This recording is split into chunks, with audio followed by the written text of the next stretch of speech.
Akbar Birbal story ફળોનો રાજા। શહેનશાહ અકબરે એક દિવસ બધા દરબારીઓ માટે ભોજન રાખ્યું। બિરબલ પર તેમને વિશેષ પ્રેમ હતો, આથી તેઓ તેને આગ્રહ કરીને જમાડી રહ્યા હતા। બિરબલ ખાઈ ખાઈને હેરાન થઈ ગયો, આથી તેને શહેનશાહ જોડે માફી માગી અને કહ્યું કે મારા પેટમાં જગ્યા ન હોવાથી હવે હું નહીં ખાઈ શકું, તમારી આજ્ઞા માની નહીં શકું। એટલામાં જ એક સેવક કેરી કાપીને લાવ્યો। બિરબલનું મન કેરી જોઈને લલચાયું। બિરબલે પોતાનો હાથ લંબાવીને કેરીની થોડી ચીરીઓ પેટમાં ઉતારી લીધી। તેને આ રીતે કેરી ખાતો જોઈને અકબરને ગુસ્સો આવ્યો કે હું પ્રેમથી જમાડતો હતો ત્યારે આના પેટમાં જગ્યા નહોતી અને હવે કેવી રીતે ખવાઈ રહી છે। તેમને તરત જ ગુસ્સામાં બૂમ પાડીને બિરબલને બોલાવ્યો। બિરબલ સમજી ગયો એમના ક્રોધનું કારણ।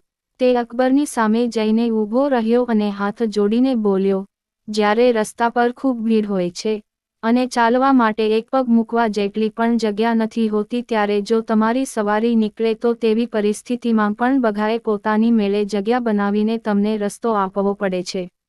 તેવી જ રીતે કેરી પણ બધા ફળો પર રાજ કરે છે, તે પણ તમારી જેમ જ ફળોનો રાજા છે, તેથી તેને જોઈને પેટમાં જગ્યા બની જ જાય છે।